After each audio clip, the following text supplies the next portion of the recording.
Oke, kali ini kita menuju gedung DPRD Kabupaten Subang. Kita akan melakukan audiensi bersama anggota DPRD Kabupaten Subang bersama Kepala Desa Sawangan, Wantilan, dan Kosar, ditemani oleh Bapak Camat dari Cipendei untuk membahas tentang Subang Smartpolitan ke depan, supaya masyarakat kita ikut menikmati bekerja, dan mudah-mudahan peningkatan SDM di desa kita juga memadai. Oke, kita nanti bertemu lagi di gedung DPRD Kabupaten Subang. Check it out. Memang tak. Gimana ditampilnya di ruang sidang?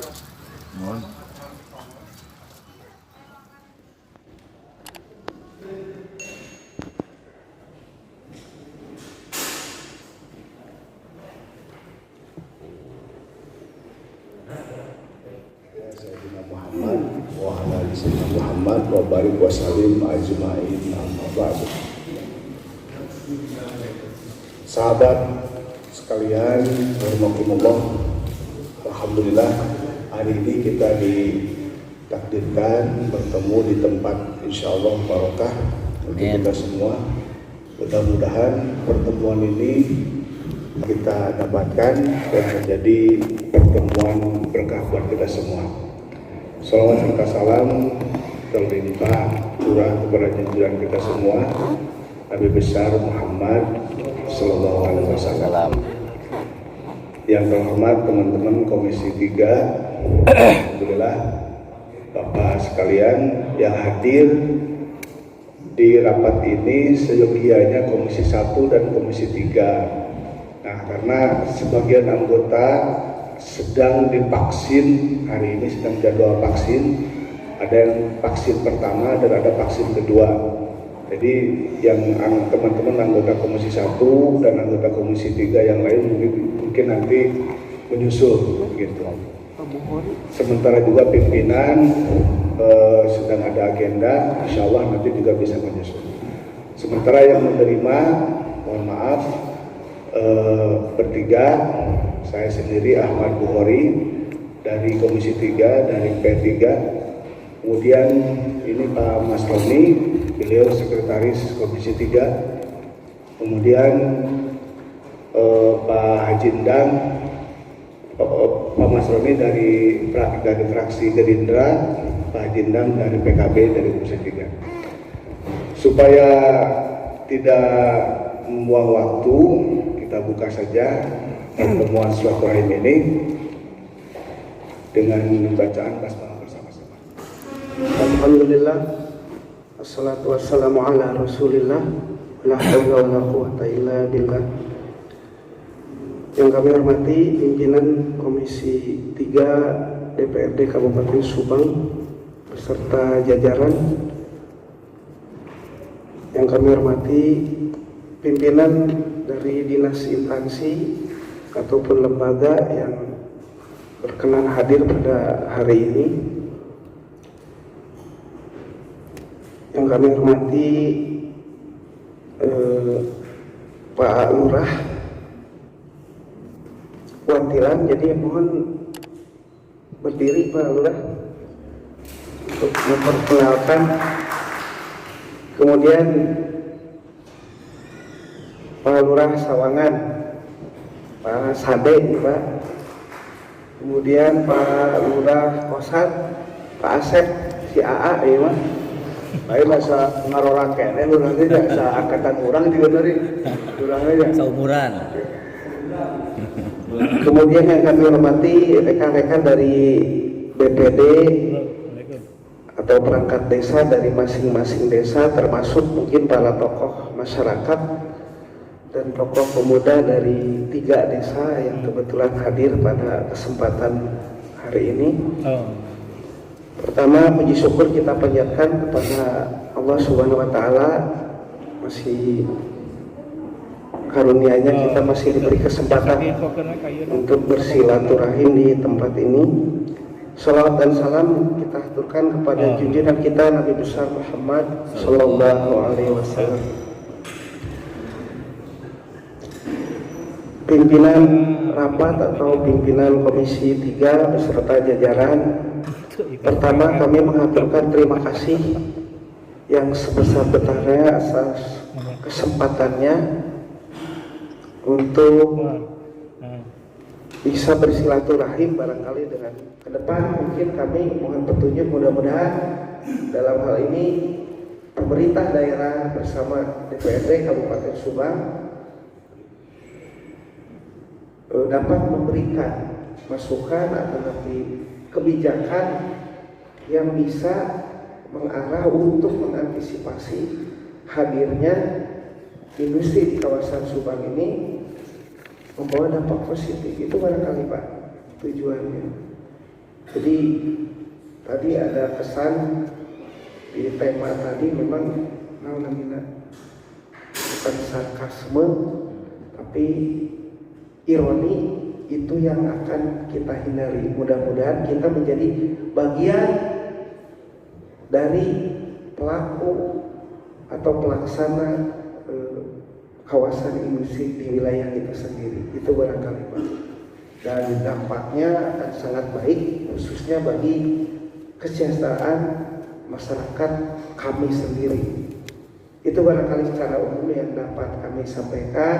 Sekali lagi terima kasih atas perkenan waktunya pada hari ini, dan mohon maaf apabila kedatangan kami mengganggu sedikitnya agenda dari bapak-bapak sekalian. Terima kasih sekali lagi, dan selanjutnya mungkin nanti lebih lanjut akan disampaikan ekspos dari Pak Lurah Wantilan. Terima kasih. Wassalamualaikum warahmatullahi wabarakatuh. Waalaikumsalam. Insya Allah kami di DPRD akan melakukan fungsi kami sebagai legislator di Kabupaten Subang. Terima kasih Pak. Kurang itu kan? Lalu lah. Iya, kami layarnya kurang lebih.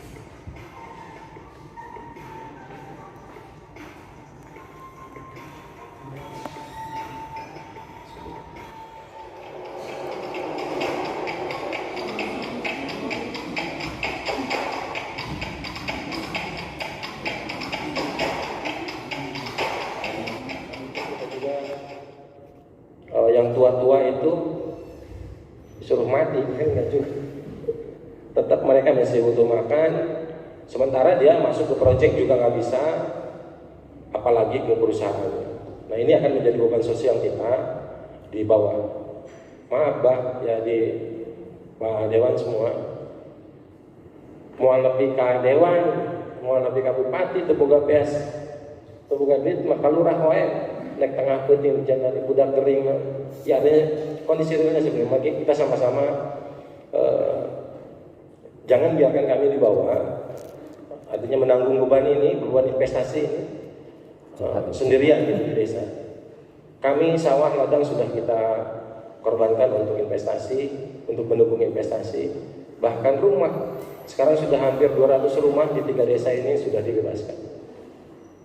Ada yang ngajendei, aya no bang jadi letik dan lagi deh. Bahkan di saya sudah ada yang sekarang sudah ngontrak. Padahal pabrik aja belum jalan, tapi duitnya sudah habis. Selanjutnya, tadi sudah lihat untuk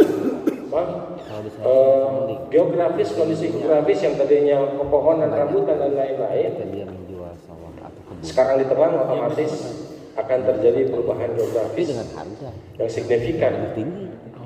Salahnya itu. Belum pernah di desa kami, seingat saya itu ada banjir yang luar biasa. Tahun ini terjadi banjir luar biasa. Ya. Saya tidak mau menunjuk bahwa itu penyebabnya. Ya. Terus yang perlu kita pikirkan jangka panjang, di Kerawang air itu bau, di tengah-tengah kawasan itu. Saya pikir masuk akal karena daerah resapan air yang tadinya tetap untuk meresap air, sekarang nanti akan berdiri bangunan-bangunan seperti yang ada gambar tadi. Ini juga perlu pemikiran dalam jangka panjang.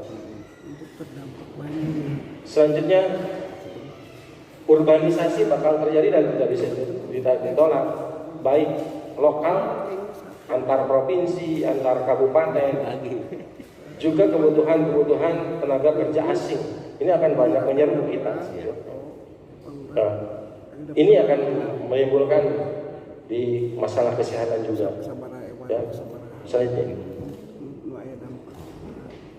Nah, yang terjadi sekarang karena masa pembebasan sudah hampir 80%, proyek baru start dimulai, warga belum beralih mata pencaharian, sementara perut harus tetap diisi, anak harus tetap jalan. Potensi ini saya khawatir begini, ketika proyek mulai, karena warga tidak semua bisa terserap, tingkat kriminalitas akan meningkat. Orang nyuri semen, orang nyuri besi sudah hal biasa, hanya untuk menutupi kebutuhan hidup, bukan untuk babanda, hanya untuk bertahan hidup. Ini saya khawatir. Terus juga nanti yang potensi konflik yang akan terjadi adalah penyerapan tenaga kerja lokal yang tidak berimbang akibat kualifikasi SDM kita lemah. Saya lihat kemarin di selebaran di grup abdesi, untuk kebutuhan cleaning service saja dan penyapu jalan di Pelindo 3 itu wajib salah satu kualifikasi pendidikan formalnya SMA. Riwut itu mau murah. Aduh, SD, SMP ada mana? Sementara usia produktif. Ini perlu kita pikirkan. Selanjutnya, kalau kemarin kita jelas ini sawah iya batas desa Wantilan, iya atau iya dusunnya. Sekarang sudah digaruk. Nah, ini harus diperjelas nanti untuk BPN karena untuk batas-batas wilayah khawatir nanti mau pabrik mau desa orang. Jadi jelas, saya setuju semuanya harus diketahui oleh kepala desa. Saya setuju. Hal apapun di sana supaya bisa terkoordinasi dengan baik. Kalau tidak, biasanya miskomunikasinya yang terjadi. Bagaimana juga yang namanya ganti bahasa kita contoh. Ganti itu bisa dimanfaatkan. Sekarang barangkali kalau kita aktif di medsos, ada di Jawa Timur itu ada yang namanya kampung atau desa miliarder, menang proyek Pertamina, kan gitu loh. Yang tadinya lahannya hanya yang mengembangkan kawasan, yang nanti kawasan itu nanti juga akan dipindahkan kepada pihak lain. Di sana ada industri, di sana ada perkantoran, ada segala macam, itu disewakan. Artinya, barangkali kalau dalam jangka panjang, pasti ini kita akan tampil nanti surya cita terkait proses pembangunannya. Tapi pada saat itu sudah jadi surya cita itu barangkali salah satu yang sudah hadir di sana sudah melakukan pembangunan surya cita ya. Ini hanya pengembang, dia bangun kawasan itu, setelah selesai nanti dialihkan kepada orang lain, disewakan, ada kantornya segala macam. Artinya apa? Artinya serapan tenaga kerja itu bukan lagi di tangan yang sekarang bangun, sudah kita yang bangun. Karena serapan tenaga kerja tergantung industri apa nanti yang akan masuk. Betul. Bahwa bagaimana juga yang namanya ganti bahasa kita contoh. Ganti itu bisa dimanfaatkan.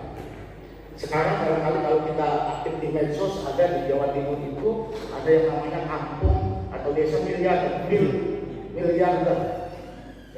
menang proyek Pertamina, kan gitu loh. Yang tadinya lahannya pasti kebutuhannya banyak. Dan gitu. Hadirnya padatnya aktivitas juga pasti membutuhkan masyarakat kita. Dan kami juga tidak bisa memaksa karena memang hak dia Pak. Tapi kami coba akan melakukan satu pendekatan juga kepada yang memang pemilik lahan itu, apabila karena kita juga tidak tahu bahwa kapan itu dibangunnya. Kalau kita bangunnya tahun depan, juga kan itu tahun depan kita mau bangun itu, tentu mau ke belakang lagi. Nanti tahun ini bagus sudah ini, kita bangun kan jadi masalah lagi. Modal lagi hancur. Kan kita tidak tahu. Ribut lagi warga. Ribut lagi, pengen ganti rugi. Makanya ini juga kita akan sinkronisasi terkait permasalahan ini yang tidak bisa dilakukan oleh warga dengan teman-teman yang ada di Surya Cipta terkait progres daripada kegiatan mereka. Bahasa kerennya bahasa desanya calon, bapak kayak begini saya sampaikan ke sana kan dari itu, pak yang begini saya sampaikan ke sana karena mereka panggil itu sampai aja satu penyambung aspirasi.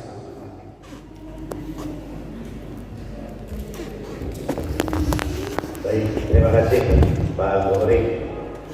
Bismillahirrahmanirrahim. Assalamualaikum warahmatullahi wabarakatuh. Waalaikumsalam. Bismillah, alhamdulillah, wala haula wala quwwata illa billah, ma ba'du. Yang saya hormati, alhamdulillah dari Komisi 3 yang sebagai penggagas ya untuk bisa mengadakan rapat gabungan antara Komisi 3 dan Komisi 1. Pak Bukhari, Pak Masroni, Pak Dasum bisa hadir, Bu Zainal. Kemudian juga rekan dari Komisi 1, alhamdulillah bisa pada hadir mewakili daripada audiensi pada pagi menjelang siang. Khusus Pak Camat Cipendei, Bapak Kepala Desa, kebetulan ada 3 desa dari Kosar, Sawangan dan Wantilan. Terima kasih Pak Kades. Juga dari BPN ya yang hadir pada hari ini. Sayangnya ini katanya tidak komplit nih. Harusnya komplit Pak Wari. Tadi dari LH baru datang ya. Oh, habis vaksin ya. Saya juga permohonan maaf barusan dari RSUD dulu. Tapi mudah-mudahan tidak mengurangi rasa hormat kita nanti. Ini rapat perdana, nanti kita lanjutkan lagi. Baik Bapak Ibu hadirin, para tokoh yang sama-sama hadir di gedung Dewan yang saya hormati, saya cintai dan saya banggakan. Perlu di-break dulu atau enggak? Apa ya? Kita lanjutkan aja lah ya. Baik Bapak Ibu yang saya hormati, yang pertama kami perkenalkan, kebetulan saya diamanahi sebagai Ketua Komisi 1 DPRD Kabupaten Subang yang alhamdulillah membidangi tentang pemerintahan desa, pemerintahan seluruh yang ada di Kabupaten Subang, termasuk di dalamnya menyangkut perizinan. Tadi sudah disampaikan oleh Pak Masroni bahwa nanti kita akan coba sharing keterkaitan perizinan. Insya Allah itu yang saya bidangi. Kemudian saya pada siang hari ini tidak banyak yang perlu disampaikan karena teknis dan sebagainya itu sudah dipaparkan panjang sebetulnya oleh Pak Masroni, mungkin tadi oleh rekan-rekan dari maksud dan tujuan daripada para kepala desa yang hadir pada hari ini. Tentunya yang utama, kami kapasitas sebagai Komisi 1 hanya sebagai penekanan saja barangkali. Intinya dengan hadirnya kawasan di Kecamatan Cipendei, jujur DPRD mengapresiasi, ya mengapresiasi. Mudah-mudahan dengan hadirnya kawasan Surya Cipta yang alhamdulillah pada saat ini sudah action, yang walaupun belum membangun itu baru. Yang jelas ini juga kami mengapresiasi jauh-jauh hari kita sudah artinya dibangun sebuah kekuatan bagaimana dengan hadirnya Surya Cipta di sana, baca betul-betul artinya dia itu peduli lah kira-kira gitu, peduli terhadap warga masyarakat yang ada di Kecamatan Cipete. Ini sangat diapresiasi oleh kami. Justru kalau tidak, ya berarti kita akan jadi penonton lagi, kan gitu. Tadi yang dibahas, saya dengar keterkaitan apa sih mau dibangun, kan gitu. Bahwa dengan seluas lahan yang akan dibebaskan, apalagi sudah 85% katanya dari 2000 hektar, mungkin. Yang perlu saya ingin tekankan itu, tadi Bapak suruh kami mengirimkan surat kembali gitu. Tapi saya sebenarnya ingin mendorong bahwasanya di pertemuan ini, selain ada hearing kedua nanti Pak, ada pertemuan kedua yang memang lintas instansi yang ada gitu ya, yang kaitannya stakeholder kawasan industri ini. Saya juga ingin mendorong ada namun saya memang pansus gitu, panitia khusus untuk mengawal terkait Subang Smart Quality. Saya tanya sampai sekarang, memang belum ada panitia khusus yang mengawal itu gitu. Bagaimana dampak-dampak yang akan timbul dan bagaimana solusi yang diberikan oleh pemerintah? Tidak ada Pak. Bahkan tadi Bun Lancer menyampaikan, saya sudah ke dinas-dinas, ini tuh gerbang terakhir kita ketemu, bahkan tidak ada ikhtiar sebelumnya. Kita sudah ketemu ke dinas-dinas DPPTSP dan lain-lain begitu ya. Tidak ada hal yang memang definitif yang kita rasakan itu menjadi dasar kami gitu. Tapi ketika ada pansus, kita lebih mudah berkomunikasi dan memang nanti kajiannya menyeluruh gitu. Itu yang diharapkan nanti. Kami di Dewan, Komisi 1, Komisi 2, Komisi 3, Komisi 4, nanti ditindaklanjuti masing-masing komisi mengundang pihak-pihak dari sektor di tiap komisi tersebut gitu ya. Misalkan saya seperti contoh begini, misalkan Dinas Lingkungan Hidup itu leading sektor Komisi 3, nanti kita akan konfirmasi terkait masalah dokumen-dokumen regulasi yang sudah muncul di sana dari AMDA, dari IPA, dari apa segala macam. Nanti akan kita kaji di tiap komisi terkait masalah yang disampaikan.